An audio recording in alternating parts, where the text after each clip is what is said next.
They say summer has a way of bringing buried feelings to the surface, and I never truly believed it until that year. My name is Julia. I was 38 when my husband, Mark, had to leave for an overseas business trip that summer, leaving me alone in our lakeside house with his son, Ethan. Ethan had just turned 18, standing at that awkward yet alluring edge between boyhood and manhood. I remember the first time I noticed how much he'd grown.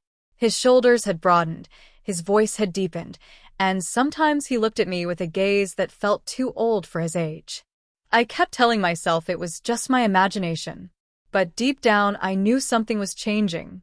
When Mark left, I tried to keep things normal. I spent my mornings tending the garden, letting the sun warm my skin, trying to keep my thoughts pure.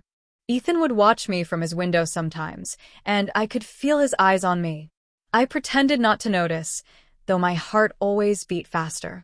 One afternoon, he came home from basketball practice, sweaty and flushed, his shirt clinging to his toned body. I offered him a cold lemonade, trying to play the caring stepmother, but when our fingers brushed, my entire body reacted. I remember the way he looked at me then, confused, hungry, and scared. I wanted to tell him to stop, to turn away, but I couldn't. Something about that look pierced right through me. That night, a storm rolled in, shaking the house with thunder and streaks of lightning. I sat on my bed, the room lit up in flashes, and all I could think about was him. I felt a vulnerability I hadn't known in years. Mark was so far away, and here I was, feeling like a lonely woman rather than someone's wife. Suddenly, I heard a soft knock on my door. My breath caught when I saw Ethan standing there, his hair messy, his eyes wide and sincere. "Are you okay?" he asked, his voice trembling a little.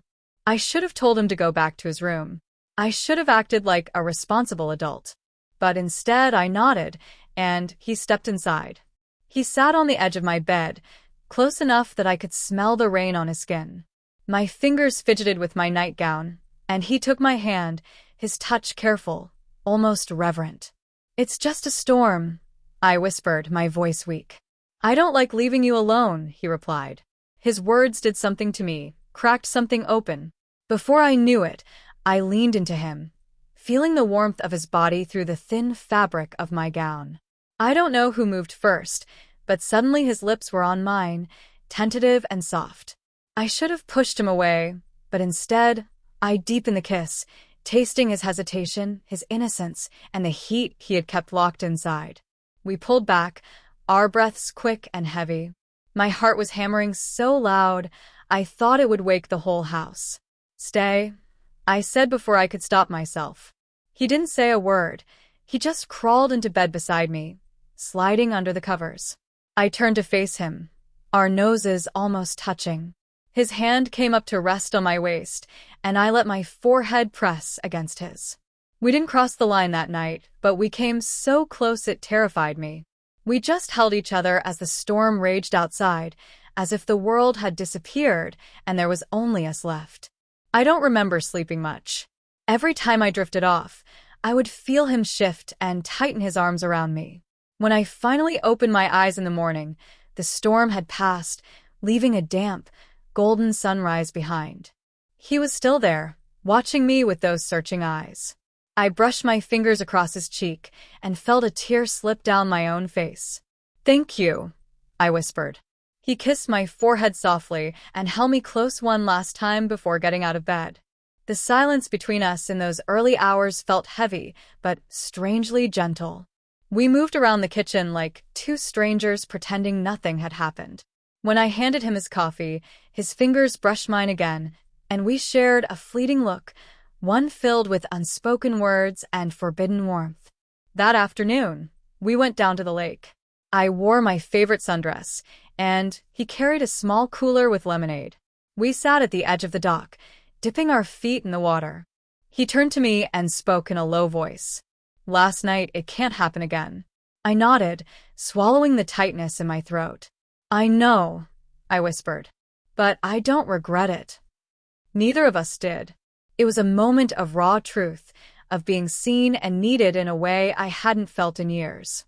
We sat there for hours, talking about music, books, his plans for college, my dreams before marrying his father.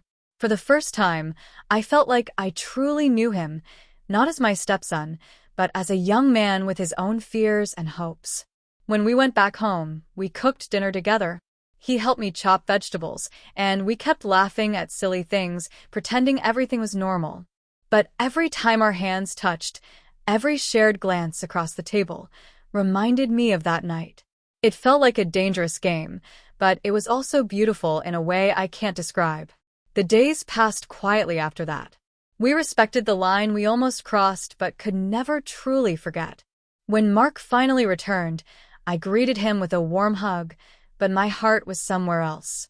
Ethan stood behind me, his eyes avoiding mine, but I felt his presence like a secret flame. Life continued. Ethan left for college in the fall, and the house felt emptier than ever. We exchanged a few polite messages now and then.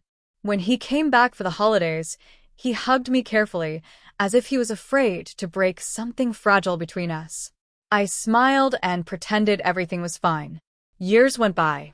Ethan grew into a strong, confident man, and I watched from a distance as he fell in love, started his own life. I stayed with Mark, going through the motions of a marriage that felt more like a polite arrangement. But every summer, when the first thunderstorm rolls in, I remember that night. I remember how it felt to be truly seen, to be vulnerable and strong at the same time, to hold and be held by someone who needed me as much as I needed him. Sometimes I find myself standing by the window during a storm, closing my eyes and feeling his warmth beside me, his soft breathing against my neck. It's a bittersweet memory, one that still makes my heart ache and glow all at once. I never told anyone about that night. It was ours alone, a secret space that belonged to no one else. And though I knew it was wrong, I also knew it was real. In that brief, forbidden moment, I felt alive in a way I hadn't felt in years. People often ask me why I love summer storms so much. I just smile and say they remind me of possibilities, of hidden parts of ourselves we don't always dare to show. But deep inside, I know they remind me of Ethan, of that secret night when we both let go of the world and held on to each other instead. In another life, perhaps things would have been different. But in this one, I carry that night inside me, a beautiful, silent echo that will stay with me until the end. And if I close my eyes and listen closely, I can still hear his heartbeat blending with the sound of rain, whispering to me in the dark.